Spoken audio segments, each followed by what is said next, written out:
Assalamualaikum warahmatullahi wabarakatuh.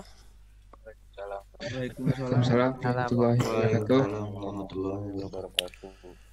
Baik, kita mulai kuliah metode penelitian hari ini. Ya, silahkan ditampilkan. Saya mau absen dulu sambil menghafal wajah-wajahnya.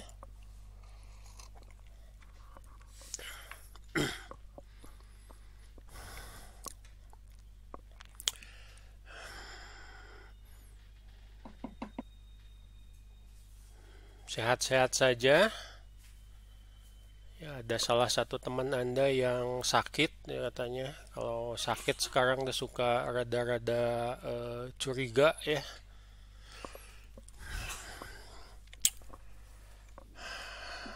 Tetap jaga kesehatan. Ingat prokes katanya. Saya baca di berita bahkan sudah divaksin pun bukan artinya menghilangkan resiko kena COVID ya, karena ternyata virusnya juga cerdas. Sudah ada beberapa varian yang katanya si vaksin itu kurang bisa bekerja dengan baik ya. Jadi tetap meskipun Anda nanti sudah divaksin harus jaga kesehatan ya, jaga imun. Karena demikian yang namanya pandemik ya selalu katanya memang selalu berkembang menjadi varian baru. Kalau di bidang kita metode penelitian juga ya mungkin mirip kali ya pengembangannya. Anda berlambat-lambat, kita dalam kurun waktu tertentu itu ada sesuatu yang baru, ada sesuatu yang menjadi apa yang kita bahas minggu lalu sebagai tren ya. Dulu saya hanya belajar aplikasinya itu namanya DBase3 Plus. Itu aplikasi database yang sangat sederhana ya, dimana belum belajar mengenai relasi, hanya belajar mengenai tabel. Lalu tahap selanjutnya mulai belajar DBMS, Database Management System. Salah satu yang dipelajari itu adalah Microsoft Access dan beberapa aplikasi yang lain. Saya pernah menggunakan DBMS awal, namanya itu Dataflex, yang mungkin Anda nggak pernah dengar sekarang karena memang sudah tidak ada. DBMS terus berkembang. Ya, kebutuhan untuk data bukan hanya berkaitan dengan basis data, berkembang ke gudang data. Kurang lebih akhir 90-an. Ya, awal tahun 2000-an, data warehouse. Data warehouse ternyata juga terus berkembang karena yang namanya data semakin lama, semakin besar, semakin beragam. Tambah gede, keluar lagi 2010-an mungkin kalau tidak salah. Ya, itu big data. Ya, sekarang dikit-dikit big data, sehingga timbul kebutuhan profesi baru yang namanya data sciences. Ya, begitulah yang namanya perkembangan di bidang pemrograman sama juga ya. Dulu pemrogramannya prosedural, terus menjadi object oriented ya, sampai dengan yang Anda gunakan sekarang Java. Tata cara pengembangan demikian juga. Kalau Anda lihat bukunya Pressman misalkan,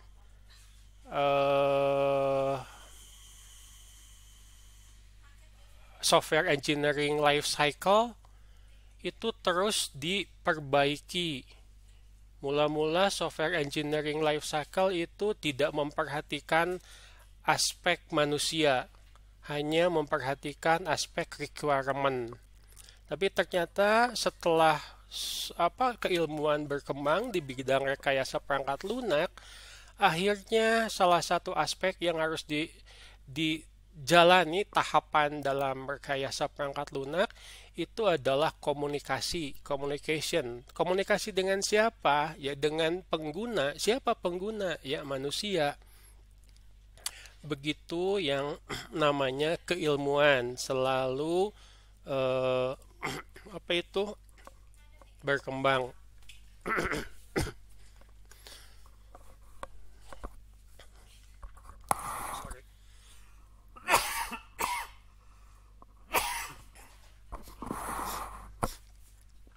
Baik, nanti kita mungkin bahas sedikit mengenai tugas Anda setelah materi kuliah dibahas ya. Kita sekarang ke materi kuliah dulu. Mana materi kuliah?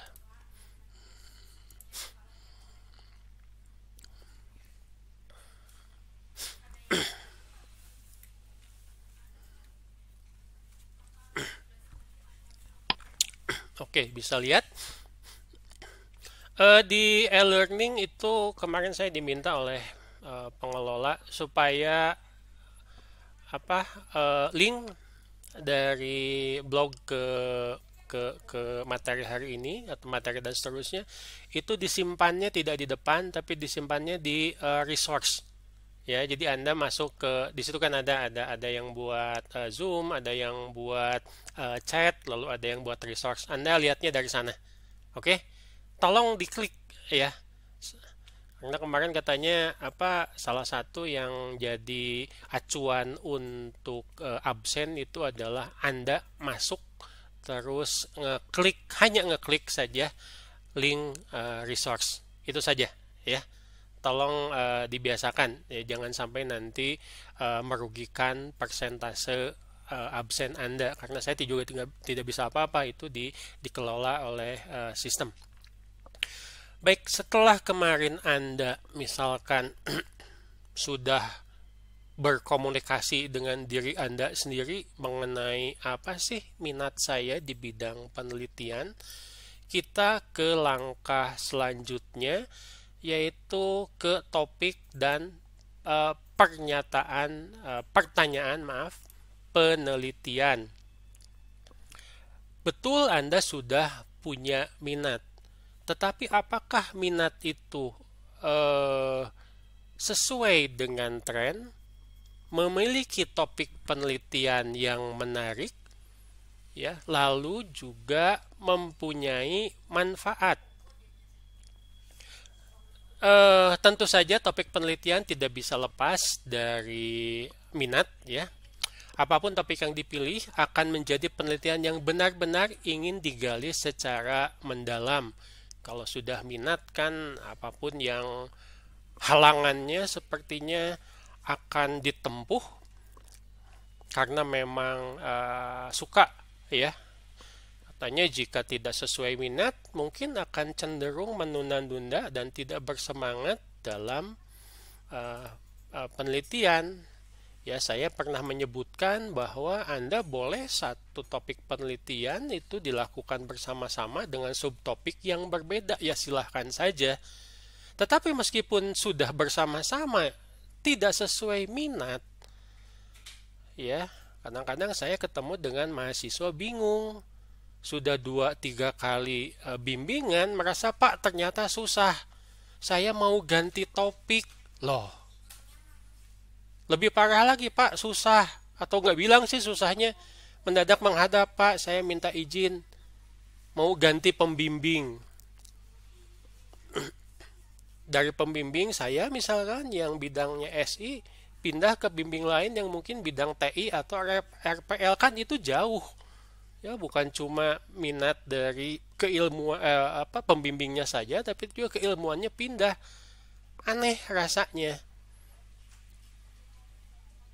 Bagaimana yang namanya konsistensi seorang peneliti baru ketemu dengan dosen misalkan, baru baca setengah dari bab 1 sudah merasa susah. Padahal dijalani saja belum. Ya. Ya kalau misalkan Anda berperilaku seperti itu, jangan-jangan nanti pindah pembimbing merasa kesulitan, minta pindah pembimbing lagi. Terus kapan penelitiannya akan selesai? Ya, Andanya tidak mempunyai semangat. Ingat sekali lagi ini adalah penelitian Anda, berarti Anda yang harus lebih tahu. Dalam beberapa kasus itu dosen bersama-sama Anda belajarnya. Bukan dosen menjadi dewa yang serba tahu, bukan. Ya.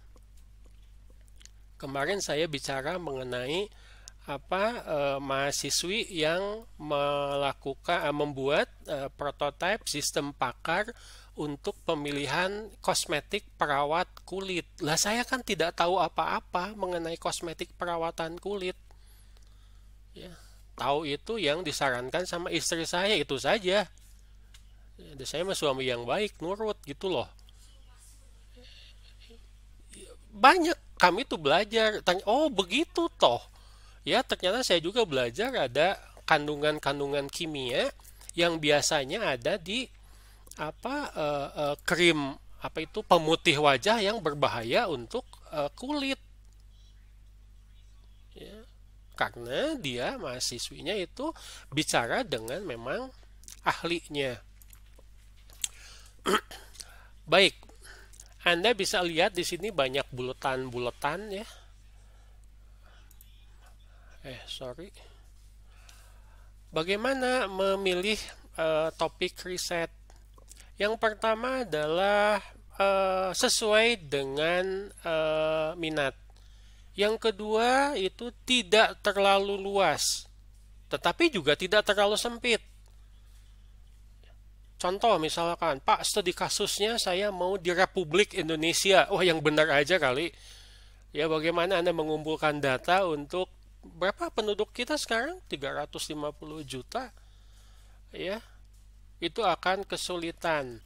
Lalu Anda paham persyaratan dari setiap penelitian. Pada saat Anda mau buat membangun sebuah penelitian yang produknya itu adalah program misalkan atau aplikasi, Anda harus tahu semua persyaratannya. Apakah cukup hanya dengan bahasa pemrograman saja? Apakah hanya cukup dengan laptop saja atau butuh alat-alat lain? Itu dari sisi hardware. Ya, dari sisi pelaksanaan, apakah butuh sampai dengan survei dengan wawancara? Ya. Selanjutnya adalah relevant to your field of study, tentu saja harus di lingkup bidang informatika. Ya, jangan sampai nanti karena mentang-mentang bidang sistem informasi aspek sosialnya tinggi, wah Anda bikin penelitian ternyata beratnya itu ke bidang psikologi. Lah itu kan tidak cocok. Kita tidak belajar di bidang itu. Ya, meskipun misalkan IMK saja itu berkaitan dengan bidang psikologi, tapi tidak secara khusus. Boleh Anda mengambil sumber dari pakar di bidang psikologi, tapi titik berat fokus dari penelitian Anda itu tetap di bidang informatika. Ini yang kita bahas minggu lalu ya, tren, dan ini di sini disebutkan dengan hot topic. Apa nih? Apa hot topic? Topik panas. Wah, kenapa topiknya panas? Baru dimasak? Apa kira-kira yang menurut Anda hot topic sekarang?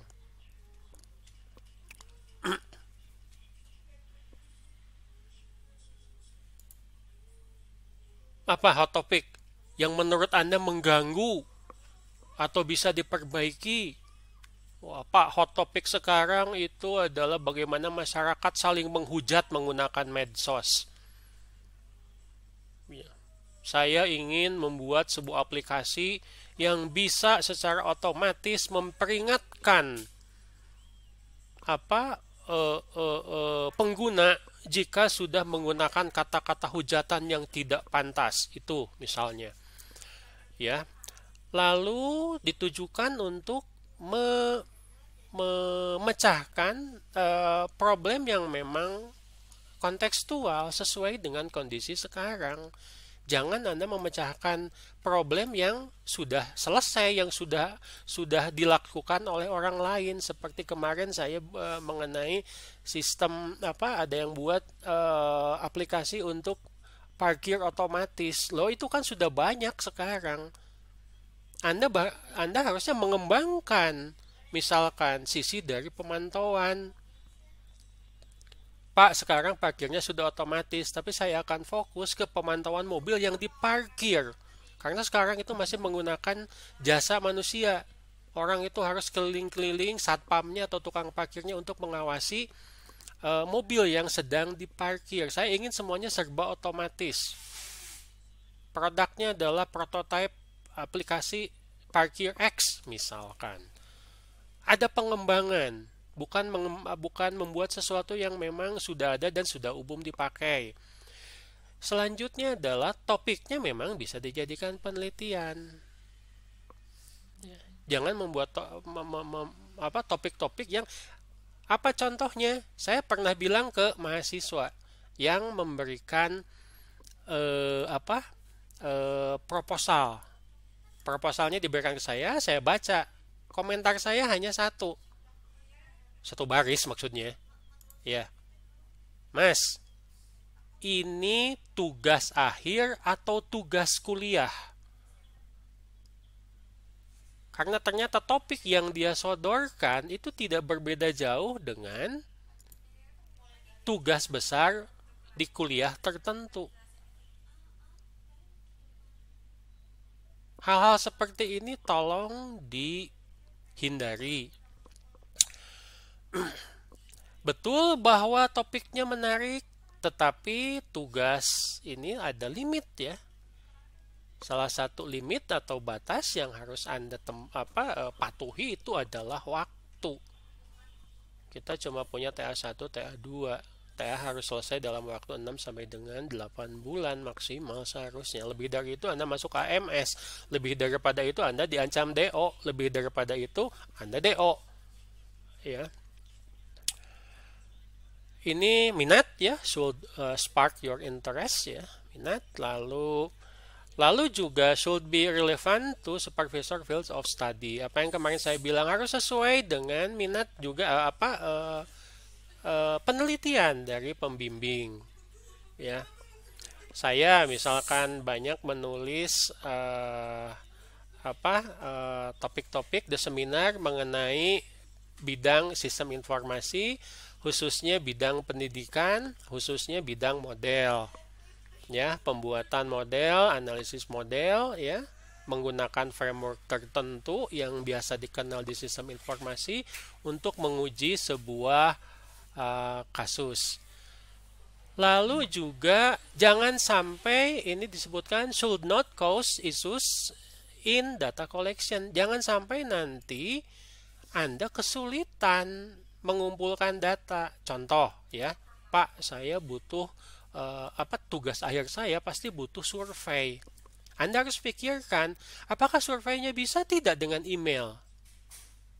Semacam questionnaire. Atau ternyata surveinya harus harus datang ke tempat. Bayangkan, saya pernah membimbing anak AMS ya, di mana si tugas akhirnya itu, si objek penelitiannya itu ada di Pulau Sulawesi.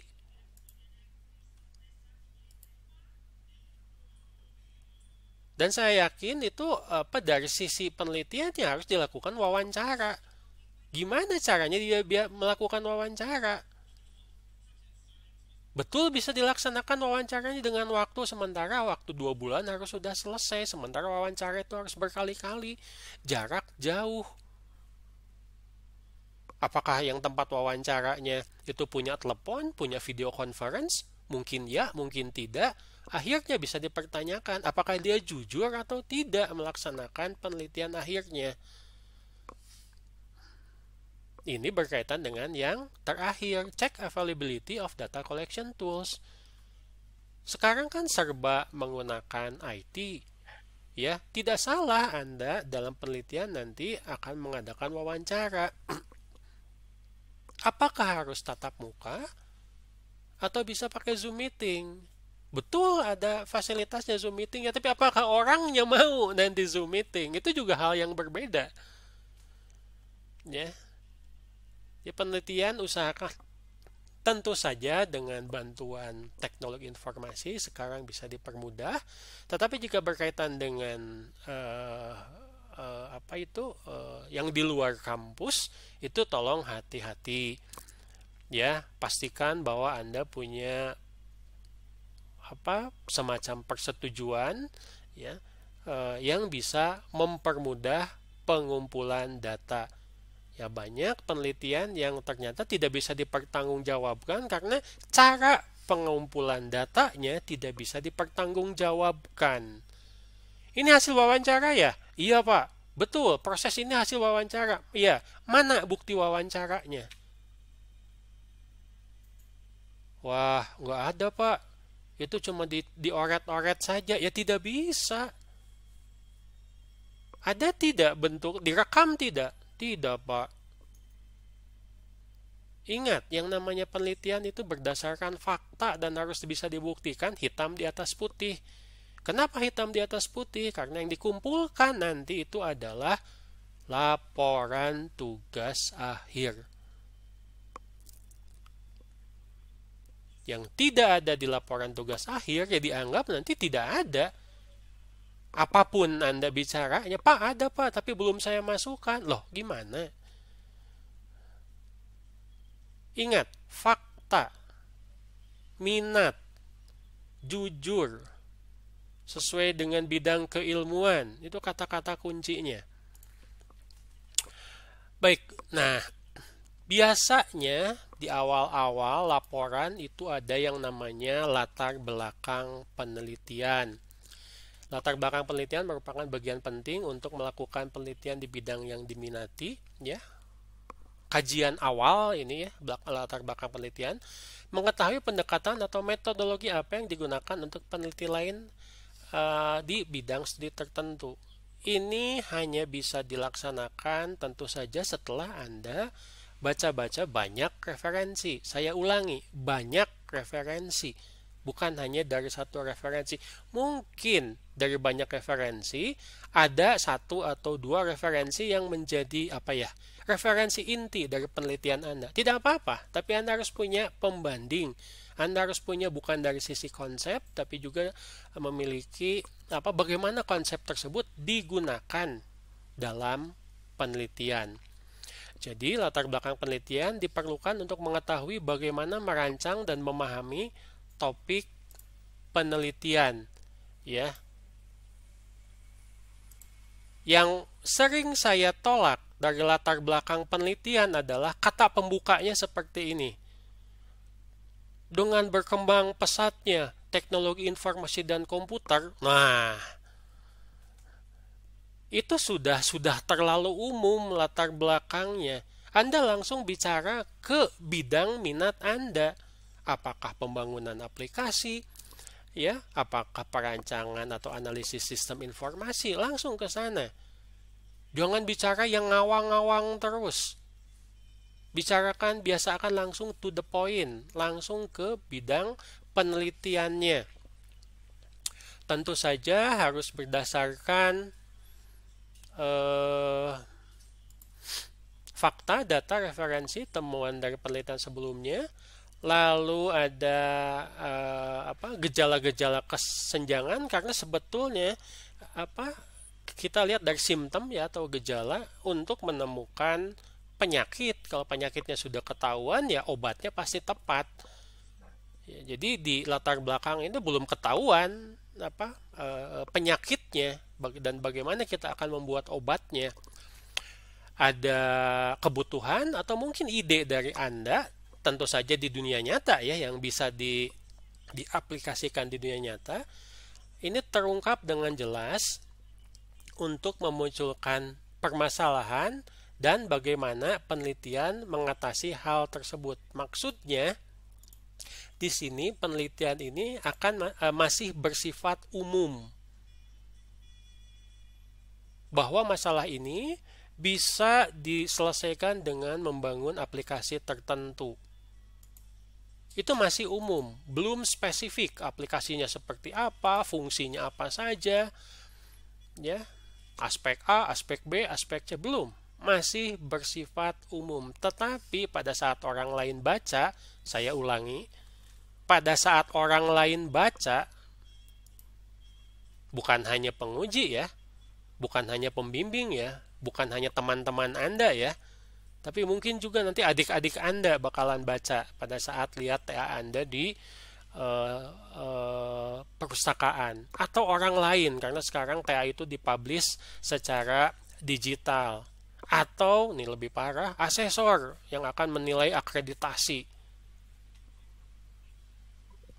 Ada yang aneh, wah gimana baru baca latar belakangnya saja sudah tidak menjelaskan ini teh mau apa sih penelitiannya.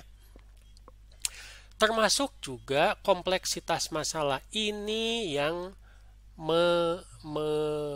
membedakan antara tugas kuliah dengan penelitian. Penelitian itu kompleksitasnya lebih tinggi dibandingkan dengan tugas penelitian. Kenapa ada proposal yang ditolak oleh dosen?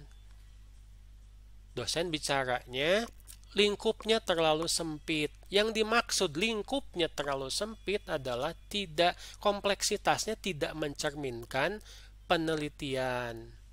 Hati-hati. Ya, saya pernah menyebutkan bahwa boleh Anda membuat penelitian dari tugas kuliah, tapi tentu saja skopnya itu bisa ditingkatkan, termasuk juga penggunaan referensi dan pengumpulan data yang lebih baik. Ya.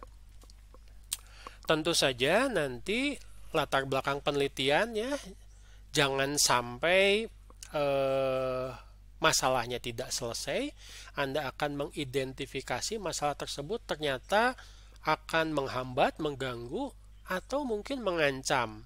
Apakah sebuah proses, apakah bisnis ya, untuk mencapai tujuan. Contoh misalkan, Anda akan meneliti mengenai desain dari e-learning. Studi kasusnya di Unpas. Kenapa ini penting? Anda harus bisa menyampaikan bahwa sekarang kalau yang namanya perguruan tinggi tidak pakai e-learning, ya bubar perguruan tingginya, tidak bisa bersaing di bisnis pendidikan. Anda bicara misalkan bagaimana pemanfaatan WiFi untuk mendukung pendidikan. Ya. Kenapa itu penting? Ya, Anda harus cari referensi yang menyatakan bahwa bukan pendapat pribadi, ya, tapi referensi yang menyatakan bahwa pendidikan modern itu tidak bisa didukung tanpa ada jalur internet untuk mendukung kuliah atau proses pendidikan. Lalu pendekatan untuk mengatasi masalah dari sisi kebijakan.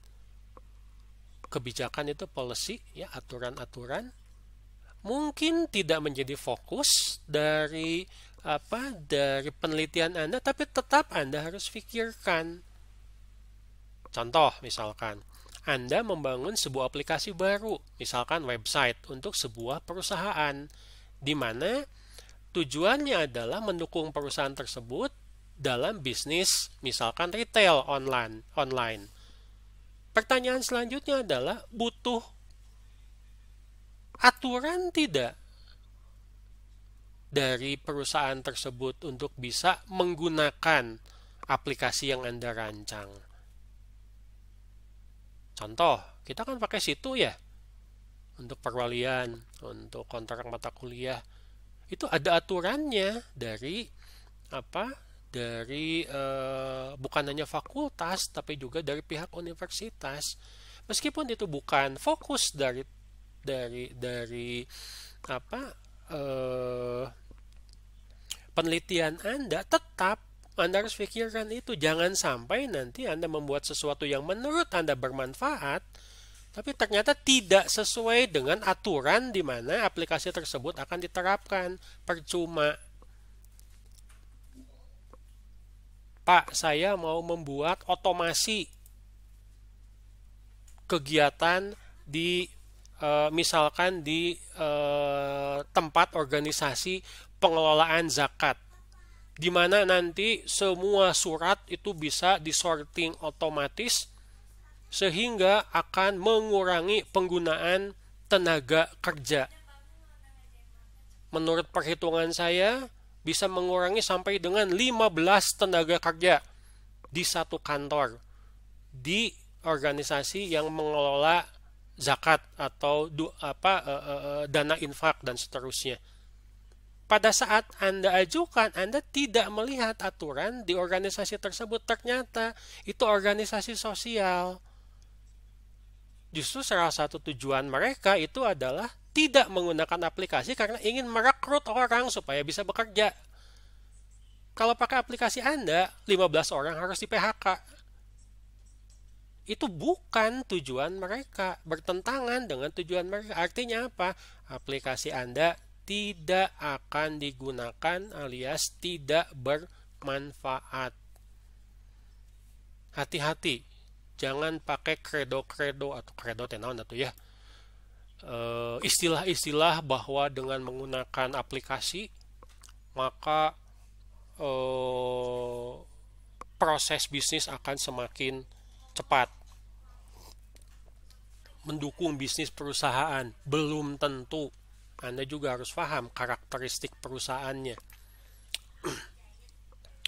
Lalu terakhir adalah penjelasan singkat tentang posisi masalah yang akan, ini maksudnya adalah sesuai dengan lingkup bidang studi. Nah, selanjutnya Anda sudah punya minat, ya. Dari minat itu dipertajam dengan latar belakang masalah. Dengan banyaknya Anda membaca referensi, diharapkan Anda sudah mulai punya ide untuk judul. Tolong jangan salah paham bahwa judul ini juga penelitian akan berkembang sesuai dengan tahapan-tahapan dari penelitian Anda. Tadinya judulnya perancangan sistem X. Ternyata setelah Anda baca referensinya terlalu luas sehingga fokus. Wah, Pak, kalau menggunakan framework ini ternyata fokus, Pak. Terlalu luas. Saya pernah protes ke koordinator penelitian, bukan protes atau ya. Saya tidak suka demo-demoan seperti orang-orang. Mengajukan ini ada beberapa mahasiswa yang menggunakan metode framework tertentu untuk menyelesaikan kasus di bidang sistem informasi. Ternyata framework itu satu berkaitan dengan ada 3 komponen yang harus diteliti. Satu berkaitan dengan usability bidang IMK, 2 berkaitan dengan proses bisnis, ya. Yang ketiga itu berkaitan dengan struktur informasi dari bidang SI. Terus saya bilang, ini kalau penelitiannya benar, ini bisa jadi 3 TA. Karena itu si frameworknya ternyata dibuat tahun 90-an. Bayangkan 90-an, sudah hampir 30 tahun yang lalu. Sudah tidak tren lagi. Di mana sih 3 komponen tersebut itu seharusnya bisa jadi penelitian. Kenapa? Sekarang IMK itu jadi yang sedang hot, ya. Hot topic di IMK itu berkaitan dengan UX, user experience. berkaitan dengan usability, baik evaluasi maupun quality dari desain user interface. Sementara ini frameworknya serakah.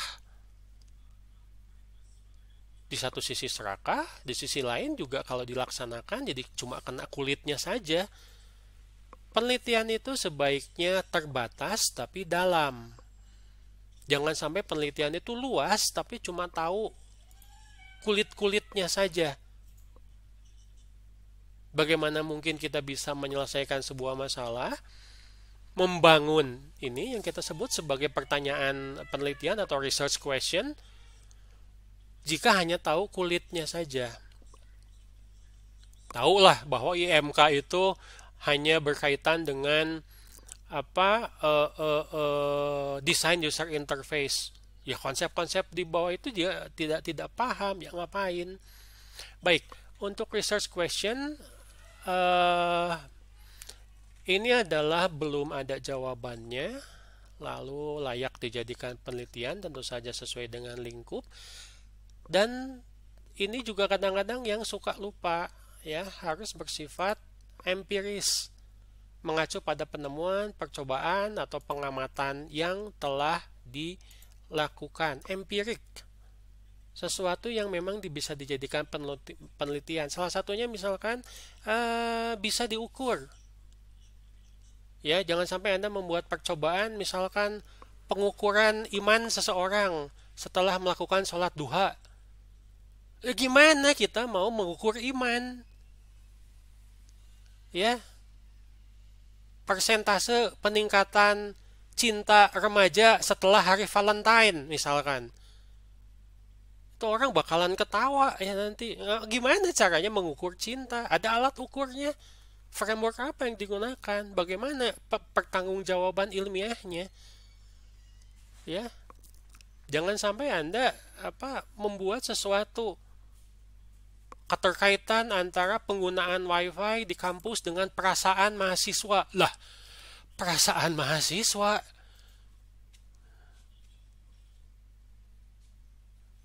Ya, saya kalau dapat mahasiswa yang ngotot dengan judul seperti itu, angkat tangan ya. Maaf ya. Saya tidak paham apa yang akan Anda teliti dan bagaimana nanti bisa dipertanggungjawabkan sebagai sesuatu yang ilmiah. Satu yang harus dilakukan karena Anda levelnya adalah satu adalah sesuatu yang pernah dilakukan oleh orang lain. Pak, kalau pernah dilakukan oleh orang lain berarti tidak unik dong. Tidak bisa dijadikan penelitian. Artinya objeknya mungkin bisa diubah. Contoh misalkan, ada mahasiswa yang ingin melakukan penelitian desain untuk sebuah sistem, ingin meniru, Pak, saya dapat ide. Kalau di Singapura, itu orang bisa naik tram dengan kartu tertentu. Ya, pakai smart card. Saya pengen itu diterapkan di Bandung. Jadi orang udah naik kereta api dari Majalengka misalkan, datang ke Bandung, pakai smart card, terus pada saat dia turun di stasiun, dia pindah ke bus, itu masih pakai smart card yang sama. Kayak e-money gitu loh, ada isi uangnya. Di kita belum ada, tapi di Singapura itu sudah dilaksanakan. Ingin katanya diterapkan di Bandung. Ya itu penelitian yang unik karena belum ada yang melakukan itu. Di orang lain mungkin sudah dilaksanakan, di kita belum. Tidak apa-apa. Ya, jangan sampai Anda melakukan sebuah penelitian di sebuah objek yang memang sudah ada. Ngapain gitu loh. Kecuali kalau memang objeknya ada dan Anda berniat untuk mengevaluasi, untuk meningkatkan atau memperbaiki. Baik. Satu, penelitian yang baik belum ada jawabannya. Pertanyaan penelitian yang baik. Apakah itu ilmiah, sejarah, jurnalistik, atau yang lainnya, bertujuan untuk menghasilkan pengetahuan atau jawaban baru yang original. Ya, bukan kopas. Kalau di bidang lain saya tidak tahu ya, mungkin katanya banyak yang skripsi atau tugas akhir abal-abal. Tapi saya yakin kalau di informatika, karena metodologinya harus benar dan dipantau terus, ya termasuk juga harus menghasilkan sesuatu yang bisa di bermanfaat dan disampaikan kepada dosen, bisa menghasilkan sesuatu yang orisinal. Bukan artinya yang namanya apa itu mencontek, ya itu tidak ada kemungkinan, tetap saja ada. Nah, nanti kita bakalan pelajari ya kenapa dalam penelitian itu butuh etika. Salah satunya adalah kalau menggunakan referensi orang, itu jangan diaku-aku sebagai buatan sendiri. Harus bertanggung jawab. Kalau tidak, Anda disebut sebagai plagiat.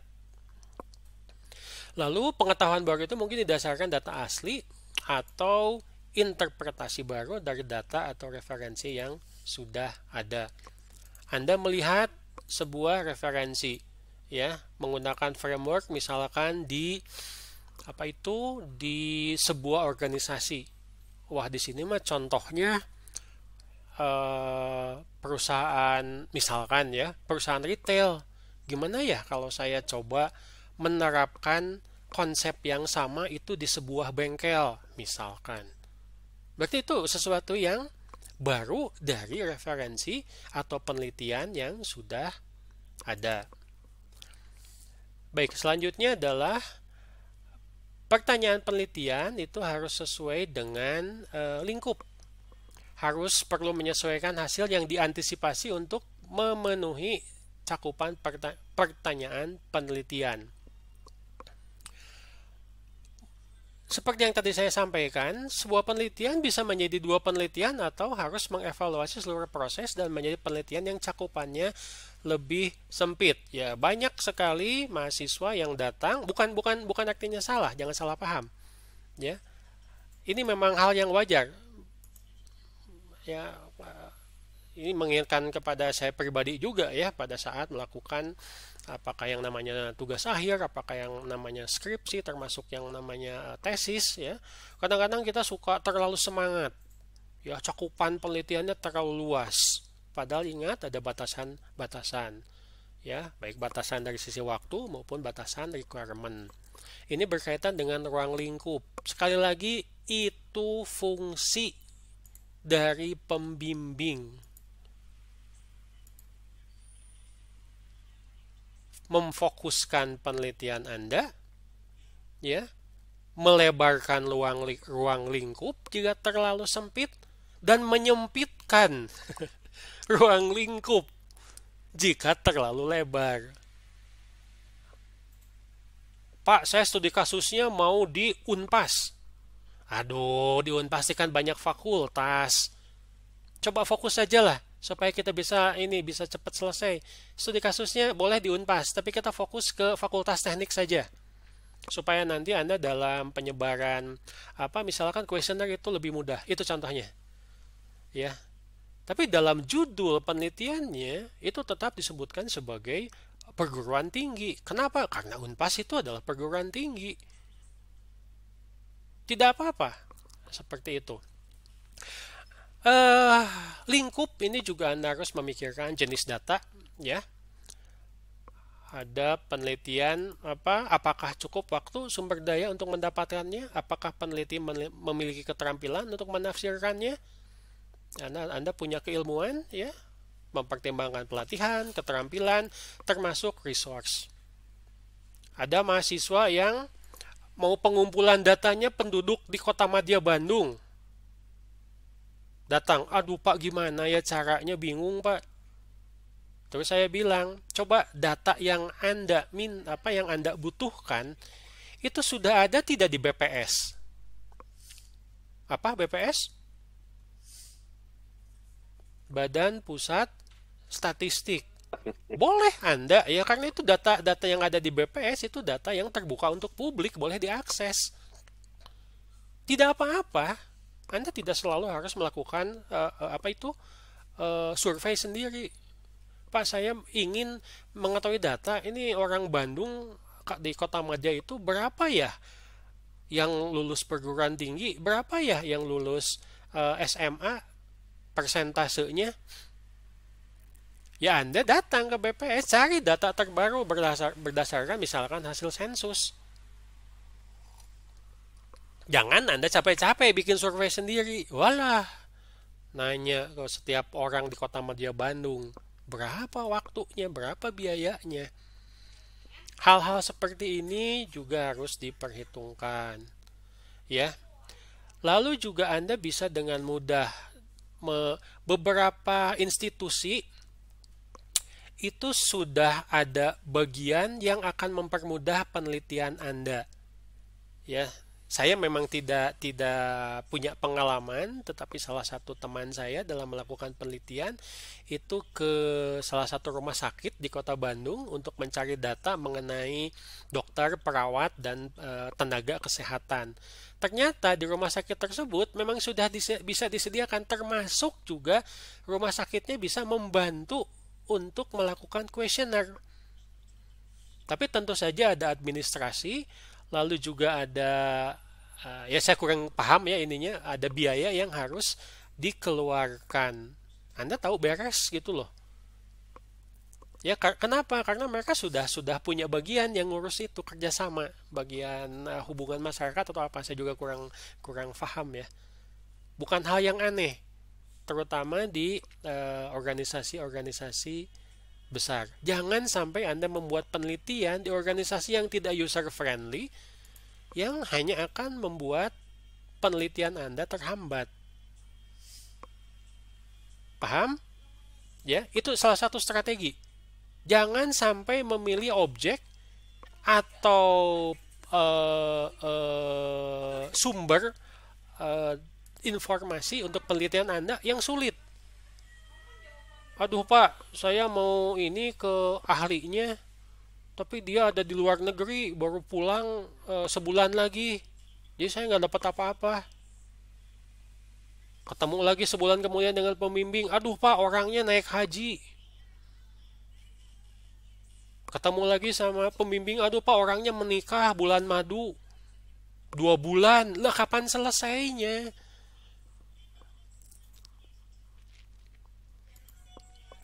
Baik, selanjutnya adalah pertanyaan penelitian yang baik bersifat empiris.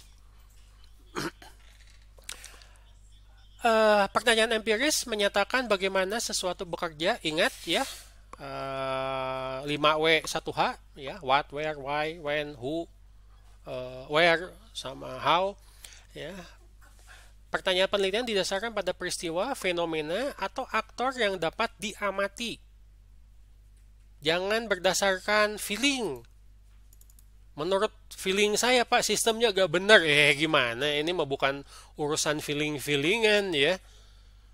Ini harus berdasarkan fakta yang bisa diamati. Betul bahwa pengamatan kita itu kadang-kadang bersifat subjektif, tetapi kita menggunakan referensi dan kakas yang akan membuat analisis kita nanti menjadi objektif. Kenapa Anda menyebutkan misalkan sebuah proses dalam sistem informasi atau sebuah aplikasi itu kurang baik?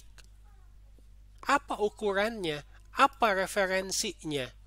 Mana bukti datanya yang bisa mendukung hasil analisis Anda?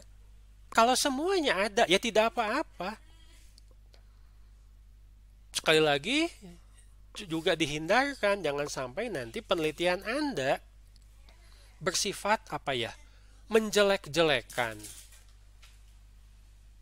Ya, sudah di tempatnya dijadikan survei, mudah mencari di tulisannya Anda jelek-jelekin. Jangan sampai seperti itu. Jadi subjektivitas sedapat mungkin dihindari. Ya, ada istilahnya? Klaim normatif. Baik, ini contoh-contoh yang research question. Biasanya di laporan itu ada di identifikasi masalah. Identifikasi masalah biasanya cuma 1, paling banyak juga 2.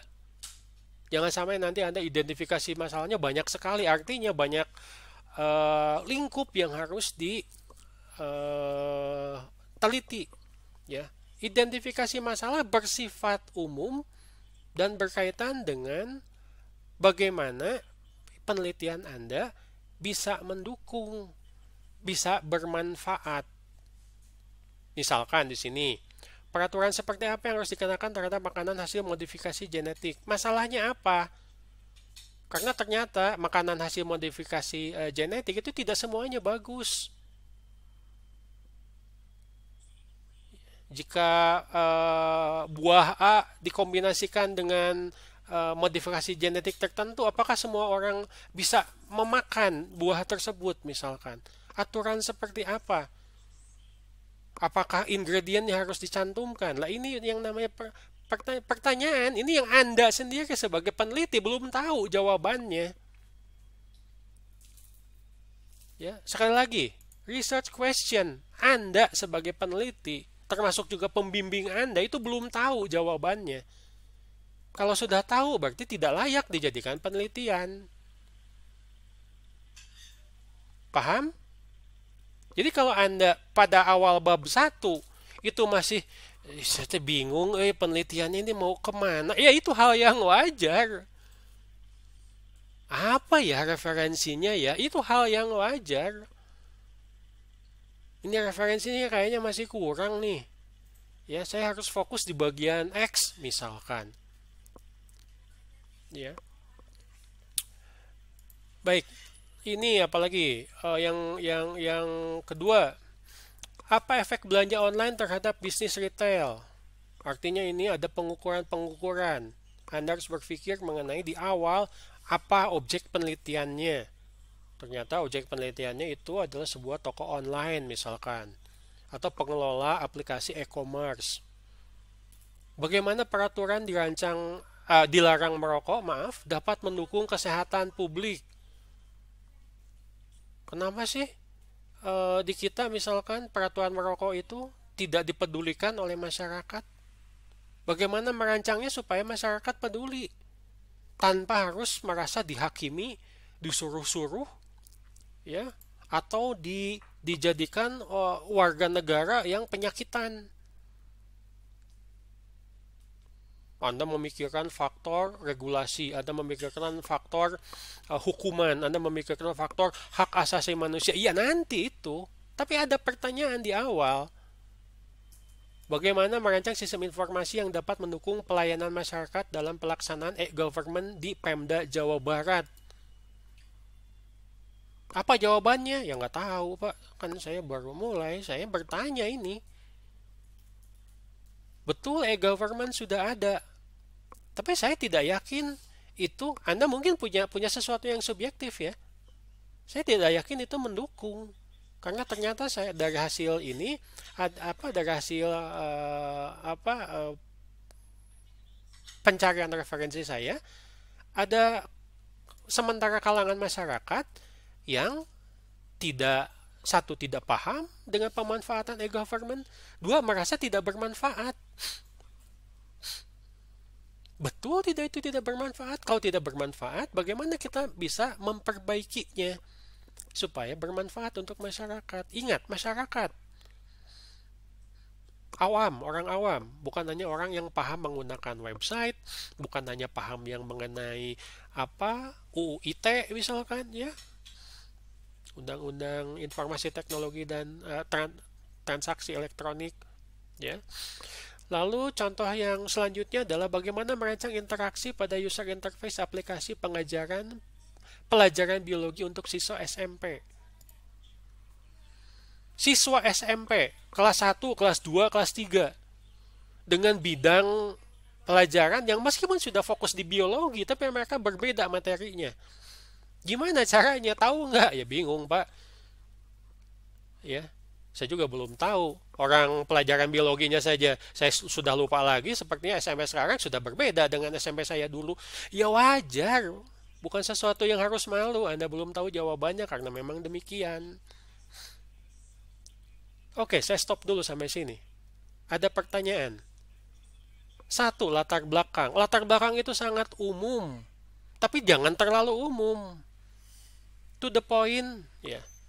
Anda di mana? Di rekayasa perangkat lunak. Langsung bicara rekayasa perangkat lunak. Jangan bicara TIK. Anda di sistem informasi. Silahkan Anda langsung bicara sistem informasi. Jangan bicara mengenai dunia dulu. Apakah Anda bicaranya mau dari problem yang dihadapi? Misalkan problem sederhana, tapi ternyata cakupan penelitiannya cukup luas. Silahkan. Ya, silakan ada pertanyaan atau ada komentar mengenai contoh research question. Jadi biasanya di bagian berapa itu saya juga lupa lagi, identifikasi masalah. Anda refer dulu menulis menyebutkan latar belakang masalah, ya. Jadi dari latar belakang masalah mengenai ini akan menghasilkan pertanyaan penelitian sebagai berikut. Bagaimana? Biasanya, tidak harus. Saya ulangi, tidak harus. Pertanyaan penelitian ini dimulai dengan how. Bagaimana? Umumnya seperti itu. Boleh Anda bicara langsung, misalkan tadi what, ya, apa, atau bicara mengenai rule tertentu.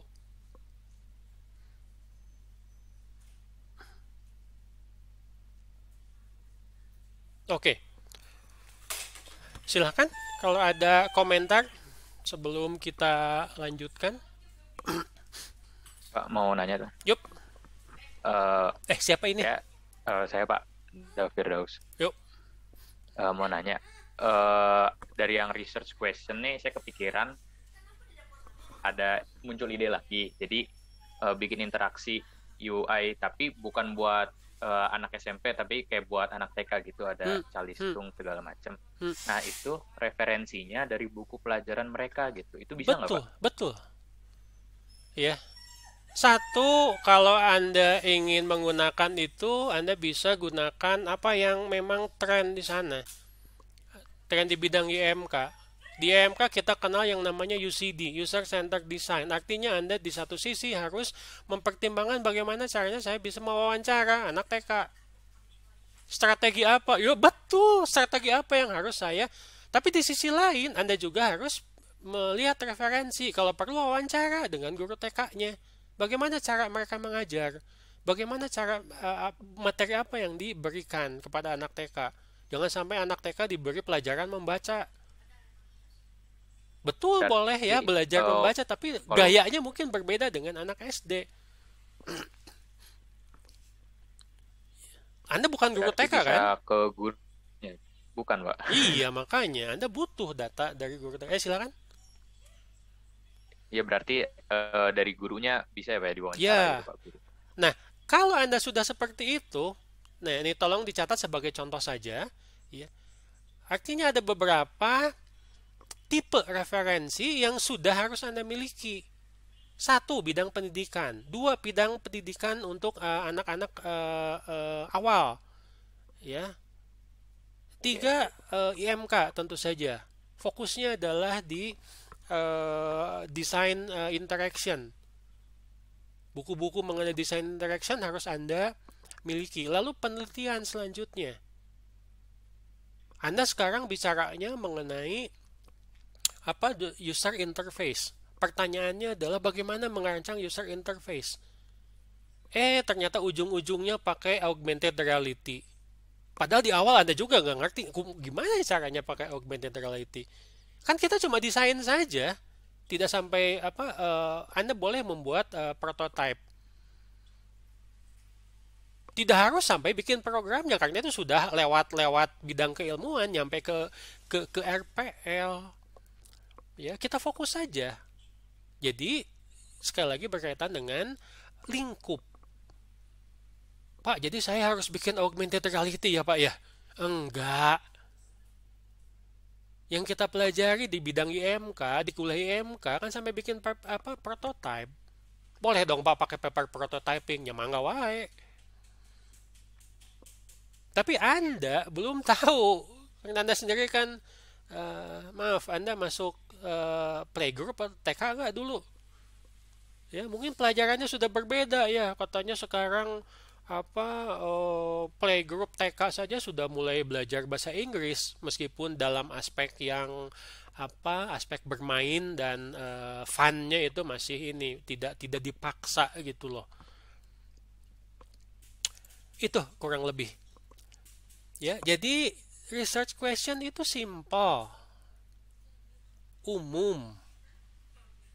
Anda dan pembimbing juga belum mengetahui jawabannya. Anda dan pembimbing itu akan mengarungi perjalanan bersama ya sampai akhirnya bisa mungkin mendapat jawabannya, mungkin mendapatkan sebagian jawabannya. Tolong jangan ngambek ya nanti kalau ternyata kita tidak dapat jawabannya karena referensi yang Anda gunakan tidak tepat. Bukan artinya Anda sedang di bab 3, bab 2 itu tidak akan tidak akan diperbaiki. Tetap itu ada lihat ke tahapan sebelumnya. Jangan sampai Anda di bab 3 menggunakan teori, menggunakan konsep yang ternyata tidak ada di bab 2. Contoh paling sederhana. Maaf ya kalau saya contohnya dari SI terus ya, tidak apa-apa ya, Anda bisa gunakan di bidang lain. Perancangan sistem informasi, apa gitu. Pada saat lihat di bab 2-nya, nggak ada yang menceritakan mengenai konsep sistem informasi. Kita mau ke kebun binatang, tapi nggak ada binatangnya, bingung kan? Pak, ada ulat pak, ya ulat juga binatang, tapi kan itu masuknya yang mau jadi serangga gitu loh. Binatang itu lebih umum. Anda bicara mengenai tadi misalkan taman kanak-kanak, tidak ada yang menyebutkan referensi yang menyatakan apa sih taman kanak-kanak itu. Apa itu pendidikan taman kanak-kanak?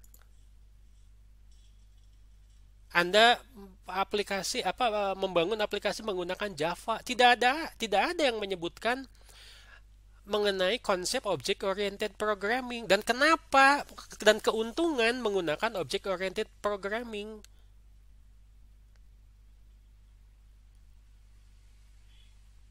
Anda nanti hasilnya menghasilkan misalkan model seperti Anda buat ERD. Tidak ada di referensi yang menyebutkan kenapa kita harus model. Model itu apa sih? Jadi kadang-kadang saya suka meriksanya adalah dari judul TA. Ini tidak tepat juga ya. Ini cara cepat saja untuk memeriksa. Dari judul TA ya, dilihat satu-satu kata dan kombinasi dari kata tersebut. Ada referensinya tidak? Kalau tidak ada referensinya, berarti referensinya kurang lengkap. Kalau ada referensinya, saya lihat lagi sumber referensinya dari mana. Pak, ini sumber referensinya dari blog. Ganti, saya bilang. Ada sumbernya tidak?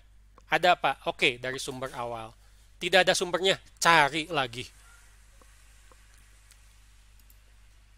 Apa yang Anda nanti sebut di referensi itu harus berkaitan. Bukan sesuatu yang berdiri sendiri. SI itu berkaitan dengan proses bisnis. Bagian dari SI itu adalah manajemen termasuk pemanfaatan teknologi informasi. Nah, itu disampaikan. Jangan sampai nanti pada saat seminar atau sidang Anda ditanya, apa ini bidang penelitiannya? Rekayasa perangkat lunak. Oke, kenapa kita butuh rekayasa perangkat lunak? Anda tidak bisa jawab. Pak, saya mau jawab, boleh baca laporan? Boleh.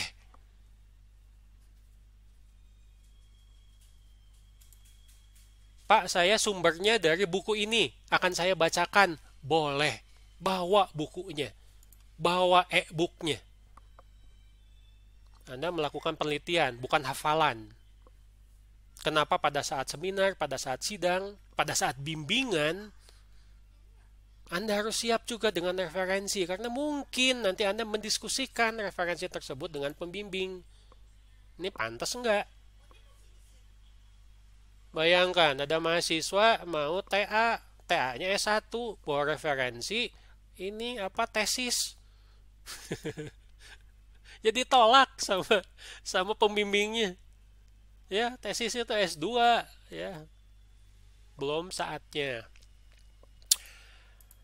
Ya, ini yang kita bahas kemarin. Jadi di industri 4.0, apapun bidangnya, keilmuan minat Anda itu bisa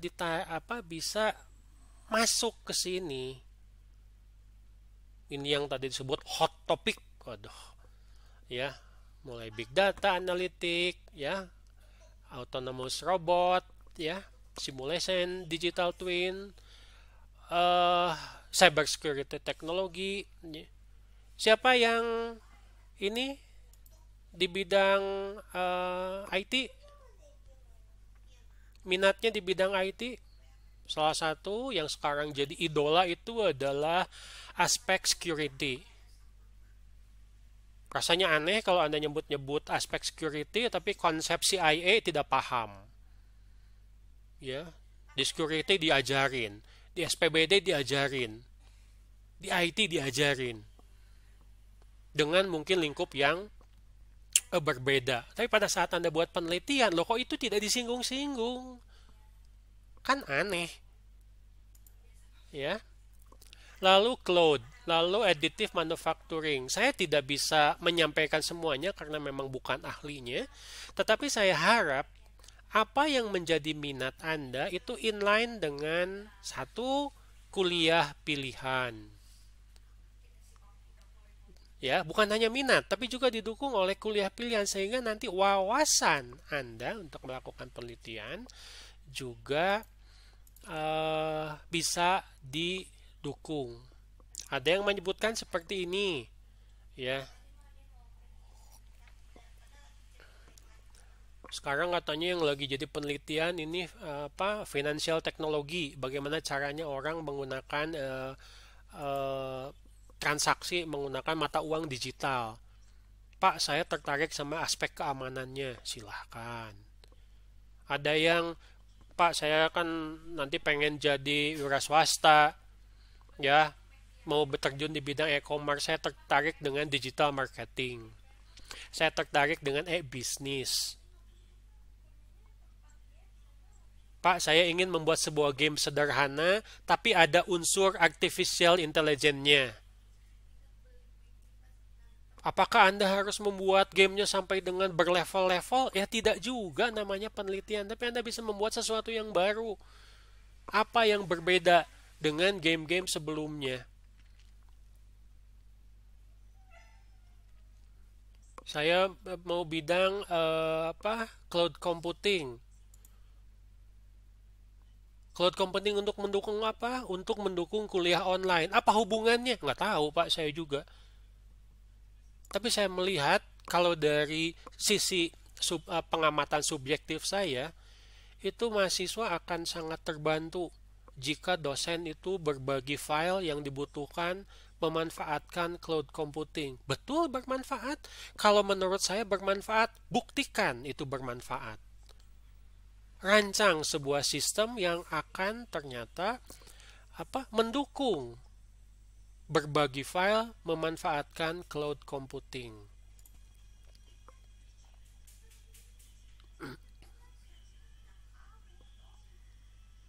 Nih, yang kalau di industri 4.0 biasanya saya itu tertarik ikut seminar-seminar yang bidang paling atas nih.